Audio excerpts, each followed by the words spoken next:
Channel open. Welcome back to WeeklyTrek, a proud member of the Tricorder Transmissions podcast network. I am your host, Alex Perry. What's today's date? The date. Today's show was recorded on May 4th, 2019. May the 4th be with you if you are a Star Wars fan, and is current through the end of Star Trek Discovery Season 2, so beware of spoilers. All right, let's get into the show. Good day, Voyager, and welcome to A Briefing with Neelix.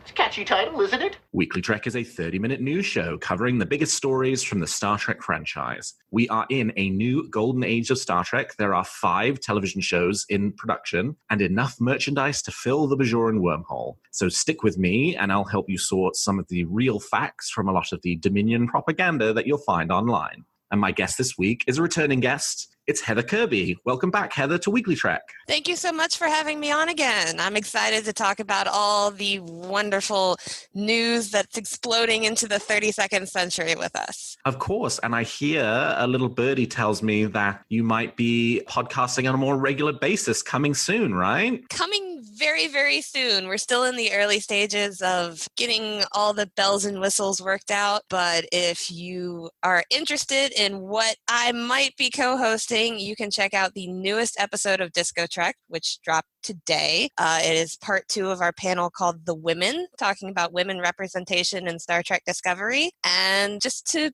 hint along the lines of what my new show is going to be about, check that out. Well, we are very excited to welcome you formally to the Tricorder Tribe, and I'm looking forward to the show getting off the ground. All right, Heather, you've done this before. You know the drill. I want to know something that's got you excited about Star Trek at the moment. What's got you moving at Warp 10? Well, since it's May and it's starting to get warm out, it is kind of almost officially convention season. And that's probably what has me the most excited, because as much as I don't get to go to as many conventions as I would like to, because my wallet would be very angry with me if I did, I love seeing all the posts online from different people who are at different conventions and getting to meet all the amazing Star Trek guests that come to all these conventions and reach out to fans. It's just so exciting to be a part of this community and have so many actors and actresses that are willing to participate in these fan events, and it means so much to us fans. Convention season is the best. I was at my first convention for the year last weekend, which was Awesome Con, which was here in DC, so that was easy for me to get to because it's right down the street. We are now, I think, 87 days away as of the day of recording from STLV 2019. We are about 2 months away from San Diego Comic-Con, and there is lots to look forward to on the convention circuit this year, and I'm hoping lots of news for us to talk about as a result. Yes. So my pick this week is I am in the process of reading The Available Light by Dayton Ward, which is a Star Trek The Next Generation novel. And the thing I'm feeling really good about is a return of non-Discovery Star Trek novels to my bookshelf every month-ish. So if you are a book fan, you know that we've been a bit of a drought over the last kind of 18 months. With the exception of one Voyager novel, we've only had the 4 Discovery novels released over the course of late 2017, early 2018 as pocketbooks, and Simon & Schuster were in the process of renewing their novel license. Well, we're very pleased that the license has now been renewed and new books are on the way, and Dayton Ward's was the first non-Discovery novel we've gotten since, with the exception of the Voyager novel in 2018, that was the first non-Discovery novel since November of 2017. So it's been quite a wait, and it's been fun to dive back into the story that the novelists have been telling, particularly for the Next Generation crew and extending the 24th century. I will have a more complete review of the book coming soon once I finish it, which hopefully will be this weekend, on trekcore.com, in which I will talk at length more about it. But it's just so nice to get these books back again. They've been a huge part of my fandom, at least over the last decade, while we haven't had a huge amount of Star Trek on our screens. And they're such a nice companion piece to the shows themselves. So Heather, are you a book fan? I am a book fan, and it's wonderful, exciting to have new Star Trek novels coming out. Now, I have a question for you. Yes. There's speculation that the reason there was such a break is that they want to connect like some of these TNG novels to what they're going to do in the Picard series. Do you think that's going to happen? I do, actually. I've been toying around with whether to make this one of my theories one week, but let's just do it now. Yes, I think that they are doing that. So we know that the Picard show is set 20 years in the future from Nemesis, and a lot can happen in that time. We know it's pretty likely that Picard's not in Starfleet anymore when that show starts. And the story that the Next Generation novels are telling right now, which is actually this, they've kind of been setting this story up for over a decade, which I think is just kind of fortuitous rather than some kind of grand master plan. But the story that's playing out in the books right now has a Picard who is in a bit of a precarious situation with his career. I won't spoil anything, but it could be that there is some kind of tie-in between, we start the Picard show and we don't get a huge amount of backfilled information about what happened in the 2 decades that preceded it, and that you could see the Star Trek novels as serving as filling that gap and telling the story about how Picard got to where he was. It's likely that they will, just like they did with Discovery Season 2, they will kind of co-opt pieces of it and decide not to co-opt other pieces of it. But anything we can do to get more of these novel stories and ideas into the shows themselves is a good one. So yeah, I think you might be onto something there. Sounds good. Of course, the authors all say, no, there's nothing there, but I think they might be lying. Never trust anyone. Never trust Dayton Ward. All right. Well, with that, let's turn to the week's top stories. There's a war going on, and I'm a reporter.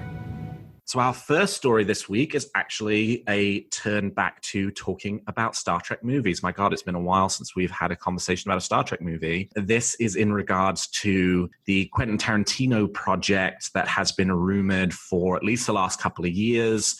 Tarantino has now started his press rounds for the movie that he's currently working on, Once Upon a Time in Hollywood, which releases this summer. And in an interview this week, he was asked about the stories that there had been last year around his potential involvement with the Star Trek franchise and in making a Star Trek movie. Obviously, we know at this point it looks very, very likely that Star Trek 4, the S.J. Clarkson helmed return of Chris Hemsworth to the franchise as George Kirk, will not be moving ahead as a result of likely contractual disputes between Chris Pine, Chris Hemsworth, and the studio. But the Tarantino project is one that has always sat separate from that. We really don't know anything about it. We don't really know if it involves the Kelvin Timeline crew or not, though it seems like the Kelvin Timeline cast that have been in the know think that it does involve them. But we just don't know anything about this project. We don't really even know if it's happening. We know that there was a scriptwriter who was selected to write the project, but there's just been no news about it. And this is kind of the first time it's come back onto our radar, with Tarantino saying that it's still very much a possibility for him, that he hasn't had any conversations with the studios for a while because he's been busy making his current movie. But they've talked about a story and a script, that the script has been written. And he says, and when I emerge my head like Punxsutawney Phil post Once Upon a Time in Hollywood, we'll pick up talking about it again. So the possibility of a Tarantino Star Trek movie remains on the agenda, which I'm personally not sure how I feel about. Heather, how do you feel about the prospect of a Quentin Tarantino helmed Star Trek film? I'm honestly very apprehensive about it. I've seen a lot of Tarantino movies, and he has a very unique style that I'm not quite sure how it would fit into the Star Trek universe. It really depends on the story that they're trying to tell, because there are some stories, like if this movie was entirely set in the Mirror universe, it would make complete sense that it was Quentin Tarantino's. But we don't know that yet. So I'm very apprehensive about it, and I'd like not to say whether I'm yes or no right now until I get more information. Yeah, me too. I think that it is a good thing for the franchise that they are looking to find big name people who want to be affiliated with the franchise to help boost projects and provide them with additional publicity and get more people watching a Star Trek movie who otherwise wouldn't. I'm just not sure that Quentin Tarantino is that person for me. I like a number of Tarantino movies. Heather, as you say, the style of those movies I'm not sure how I see that vibing with Star Trek unless it's a mirror universe story. Even though he did direct a couple of episodes of CSI, and I guess I've not seen them, but I've heard people talk about them saying that he was pretty faithful when he did those episodes to what the kind of aesthetic of the CSI universe was and not kind of putting too much of a Tarantino spin on it. So he clearly can kind of set aside his own oeuvre and adopt the sort of style of a different universe. But I'm just not sure I want Tarantino to be that person. You know, I'm not sure that, set aside his work, I'm not sure that he's a particularly good man. There have been a number of stories, particularly last year, as a number of stories were coming out as part of the initial kind of Me Too revelations around very bad behavior by high-profile members of the entertainment, various different industries, honestly. And Tarantino's was bad. I mean, it didn't rise to the level of him having been accused of sexual assault, but it definitely was not good. And I'm not sure he's the kind of person that I particularly like the idea of helming a Star Trek movie, not because of his work, but just because of who he is as a person. I really struggle with that. And so I honestly, I would like them to find somebody else who also has a big name, who might be interested in doing a Star Trek film and who doesn't come with the same kind of baggage that Quentin Tarantino comes with. Oh, definitely. And I mean, there's big names out there that have less baggage than Tarantino. So,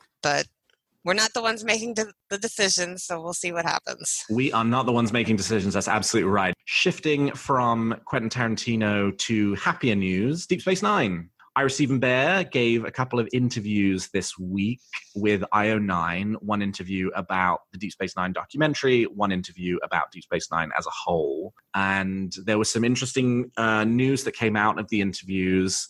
Ira Steven Behr talked at length about his decision to change the original plans around how much high-definition footage from Deep Space Nine they wanted to include in the documentary. Originally, the plan had been for 5 minutes and for 15 minutes of standard definition. In the final documentary, all of the Deep Space Nine footage has been upgraded to high definition. And it seems like that decision came very, very late in the day, really almost right before the premiere events that took place at Destination Star Trek in the UK last year and the event that took place in New York. Really interesting.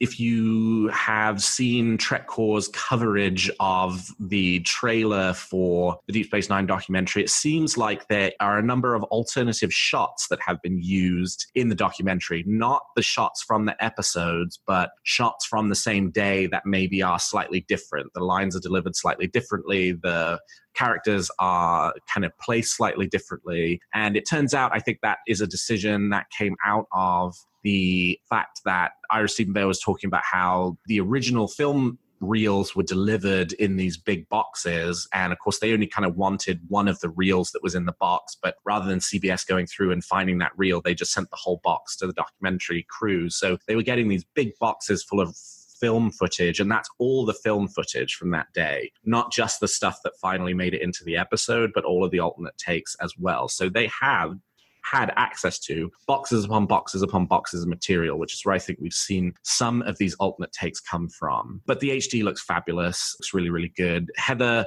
what did you take away from these interviews with Ira Steven Behr about potentially the documentary or about Deep Space Nine as a whole? Well, my main takeaway is that I love Ira Steven Behr. I think he's such he's very down to earth, and he really presents himself, and when he's talking about DS9, like, you can feel the passion that he has for the show and what it meant to him and everyone who worked on the documentary. And it's just so awesome to read and so awesome to be a part of it. And hopefully I will get to watch the documentary soon. Yeah, it's really interesting to see his insights compared to working on DS9 back then and the reception it has now. And the one interview, he made a correlation between that and some of the criticism that Discovery gets. And even though he hasn't watched Discovery, he's like, there's nothing wrong with being different. And that's what we were criticized for. And that's what Discovery is getting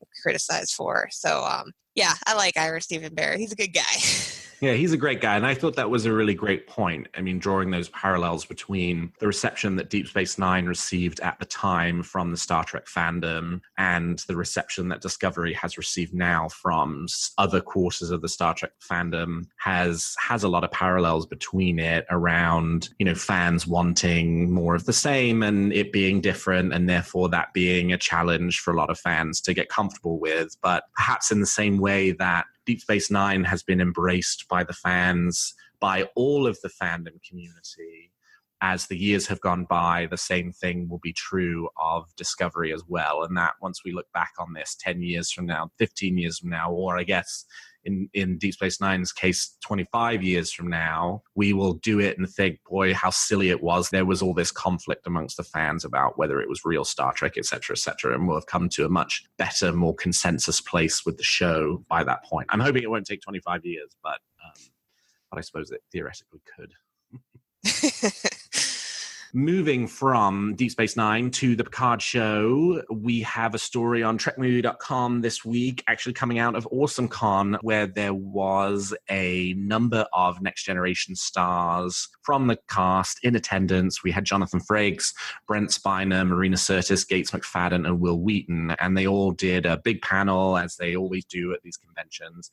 And of course, they were asked about the Picard show. And the response they gave was that they, would love to be involved, but hadn't been approached. Will Wheaton was asked about it. He said he would be interested in returning if he felt like the character had a good story, but otherwise he felt like Wesley's story was concluded. And the story got a bunch of pickup on social media from fans saying, well, this definitively proves that the Next Generation stars will not be appearing in the Picard show. And that's not the case. First of all, this is nothing different than we've heard from these guys since the Picard show was announced. They don't know what's going on. They haven't necessarily been approached about being in it. But even if they had been approached, and even if there were plans for them to appear in some way, shape, or form, do you really think they would be saying that that was the case at a non-press event in Washington, D.C., at which a fan happened to be there and then wrote up a story about it? These are professionals. They are not in the business of, even if they have signed contracts, of speaking out of turn, and AwesomeCon is not the place to make those kinds of announcements. So this isn't really news. Now, that's not to say that that means that these guys will be appearing in the Picard show in some way, shape, or form. I think the smart money is probably still on them not being in it rather than being in it. But don't take comments that the cast members make at these conventions as being proof of something. All it means is that's what they felt comfortable saying at that point, and we'll just have to wait and see whether we do have any appearances by other members of the Next Generation cast. Heather, I'm assuming you would like to see appearances by other members of the Next Generation cast, but how does this make you feel?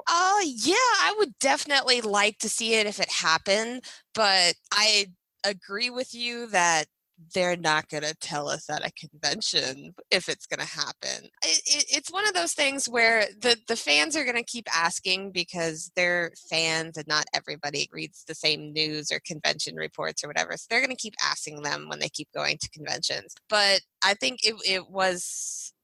in the article, it was Marina Sirtis who replied something along the lines of, like, even if we were on it, we couldn't tell you. They have that lockdown. Right. They keep everything locked down. And then so it's one of those things, it's like people are trolling the actors to try to get them to slip up or get some sort of sign that they're going to be in it. It's not going to happen, people. If they're going to be in it, we're going to find out when it airs at the end of this year. Right, or in some big flashy announcement at San Diego Comic-Con or at Star Trek Las Vegas, or at some kind of pre-made event where that kind of announcement will get the press pickup that it needs because it will have the right people in the room to make that kind of announcement. It's not going to happen at a Washington, D.C. independent fan-run convention. Nothing against the fans who are asking the questions. We're obviously all interested. I mean, I went up and got an autograph from Jonathan Frakes and made some sly comment about how I hoped, since he was directing the episodes, that they would convince him to put on a Starfleet uniform, and I got some, sly non-answer in response.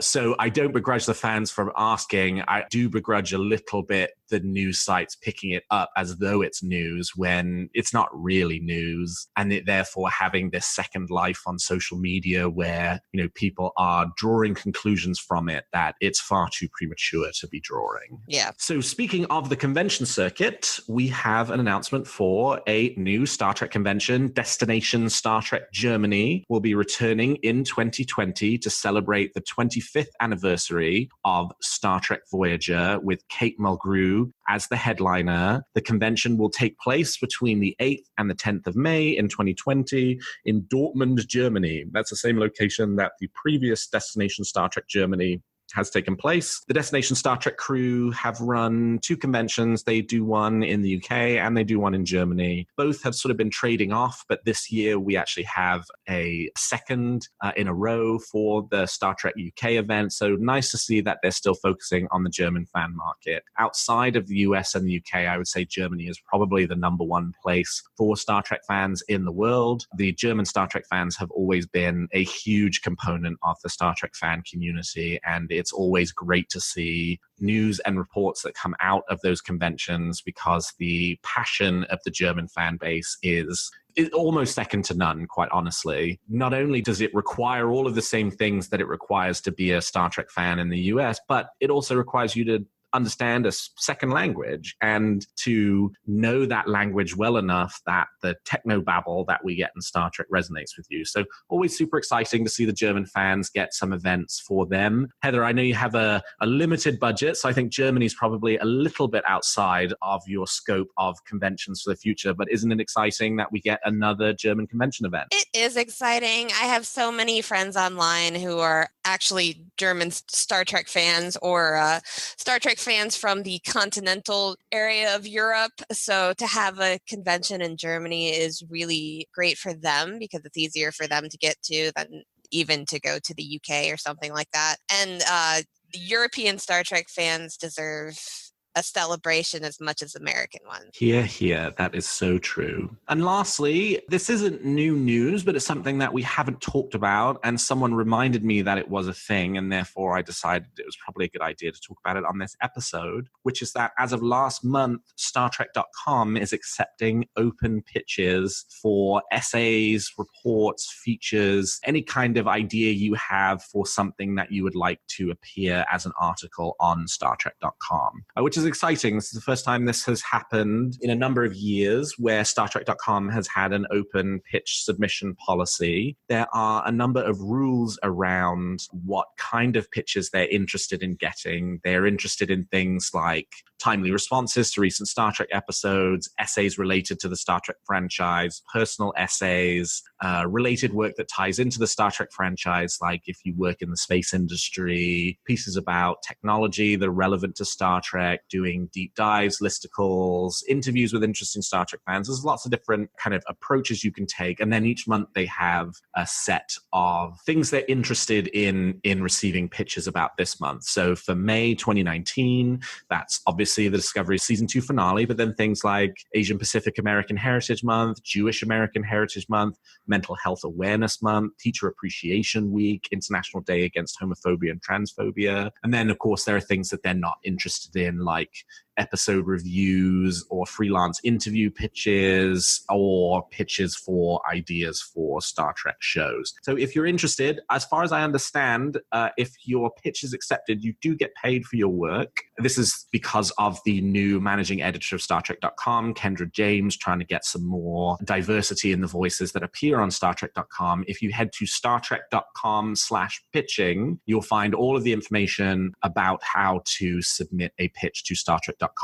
for your idea for an article. And I wish you good luck and Godspeed. Heather, you got any ideas you're working on you'd like to see appear on StarTrek.com? You know, I'm thinking about it. I think it's really cool that they're kind of letting it open for anyone to submit things because, I mean, it gives people who may not necessarily use writing as a profession, but it can produce something professional looking and have an opportunity to be on the Star Trek website and get paid for it, which is really, really amazing. So it's very cool. And yeah, I might have something in mind. I don't know yet.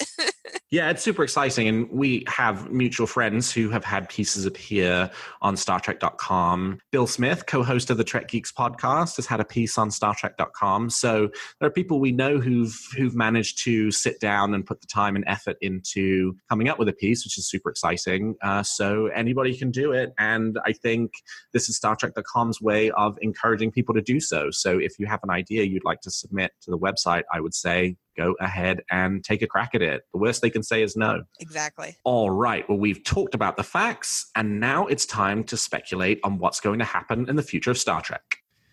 You make some very good points, Captain. But it's still all speculation and theory.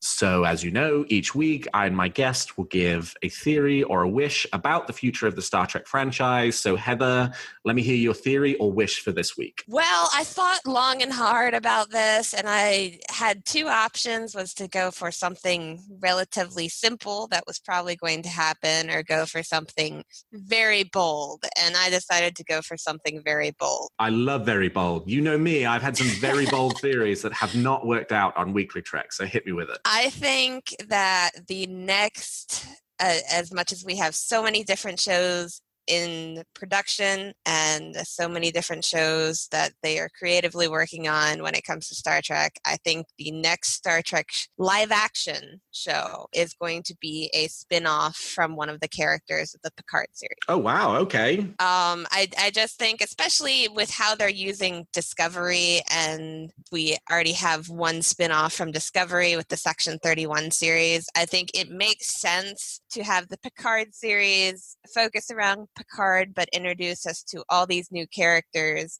and then take at least one of these new characters and spin them off into their own show to have Star Trek continue going in that direction. Obviously, we don't know that much about the Picard show, so I had no idea what character it could be, but that's my very bold theory for the week. I think that's a fabulous theory. I mean, they're about to go to all of the time and effort to establish what the Star Trek universe looks like at the turn of the 25th century. And that will require coming up with costumes and props and sets and all of these materials that they will probably want to find a way to use again. And assuming the Picard show is popular, which it probably will be, and assuming there are breakout characters from that show, and especially since the show is only supposed to run for, I think, a maximum of 30 episodes. Patrick Stewart had said they had kind of mapped out what a 3-season arc for the show could look like. So no more than 30 episodes. There may be more stories for those characters beyond those 30 episodes. And I think it would be good for the showrunners to be thinking about what additional opportunities for those characters could look like. Certainly coming out of Discovery Season 2, with the popularity of the Christopher Pike character, and now all the calls we have for a Pike show, it definitely shows you that there are breakout characters for whom the fan base can be clamoring for additional material for, and the same could certainly be true of these characters we haven't been introduced to yet from the Picard show. Yep. All right, well, I think that one will probably take a year or two for us to figure out if it came true or not, but I look forward to reconvening in 2021 upon the announcement of the Evan Evagora will have his own spin-off for his own spin-off Star Trek show. So my theory this week is actually a wish, and it's a wish. It's not my wish. It's a wish submitted by a listener. So this one comes from Linda Butler, who reached out to me over Facebook to say that her wish for the Star Trek franchise is that we would get more behind-the-scenes material, specifically the kinds of materials we used to get on the DVD and the Blu-ray sets, the in-depth documentaries, and especially commentaries for episodes from either actors or creatives behind the episodes discussing them. The Discovery Season 1 Blu-rays have some behind-the-scenes material, not a lot, and so there wasn't a whole lot of new material there, or at least things that we didn't already know about Discovery Season 1, and there were no commentaries. Now, this is something that's been going on in the home media market, where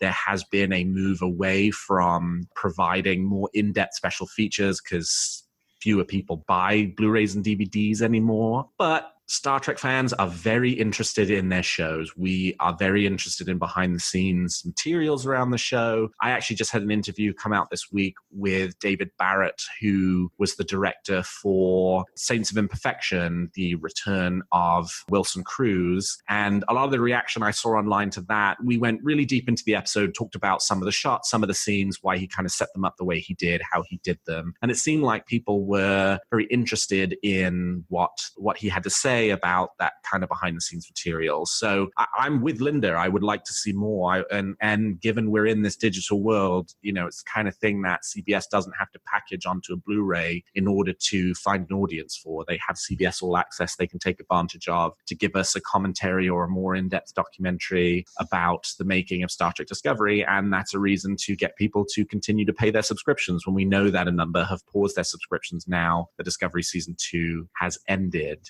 Heather, would you like to see more? Are you with Linda? Would you like to see more behind-the-scenes material from Star Trek Discovery? I definitely would like to see more. I think maybe a little bit of what's stopping them from making these behind-the-scenes things in the first place is because they have the production universe so locked down that they don't want to let any spoilers escape. But when you release it after it's already aired, it's not a spoiler. Right. I hope they do start moving in that direction. I noticed, especially this year in season 2, they had a lot of more in-depth behind-the-scenes stuff after each episode was released with, I'm going to butcher his name and I don't want to do that, Olatunde Osunsamni. Yes. But he was the on-set person who was there for almost every episode and directing things in Toronto for the crew. And so he did a lot of behind-the-scenes photos and stories. And it's things like that, especially when you're looking at sci-fi shows. Like, you want to see how it's all put together, because it's not like it's a show crime drama where it's something everyday, ordinary, average people get to see on a regular basis. This is science fiction. We're in space.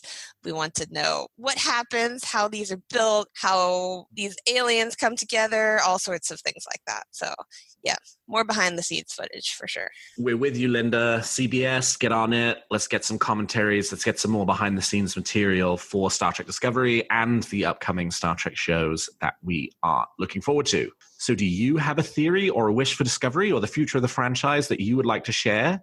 Tweet them to me at WeeklyTrek, and as you've seen from this episode, I might feature your theory in a future episode. Well, that's all the time we've got for this episode of WeeklyTrek. Thank you so much to my guest, Heather Kirby, for joining me today. Heather, how can people contact you if they want to continue the conversation? Well, you can find me primarily on Twitter. I'm at NerdyGal33, and my profile name is Never Apologize for Being Nerdy. And I would also suggest you watch the Tricorder Transmissions Twitter space, because within the next few weeks to a month or two, you will hear information about my new show that's coming out. Very, very exciting. Well, can't wait, Heather, and I'm looking forward to being a day one subscriber. Thank you very much. You're very welcome. You can find this show on Twitter at WeeklyTrek and me at Alexander T. Perry. And if you enjoy the show, please consider leaving us a 5-star review on your podcast player of choice. And please check out some of the other great shows on the Tricorder Transmissions, including the forthcoming show from our veritable Heather Kirby. And if you like our shows, please also consider becoming a Patreon of Tricorder, which you can find at patreon.com/the Tricorder Transmissions.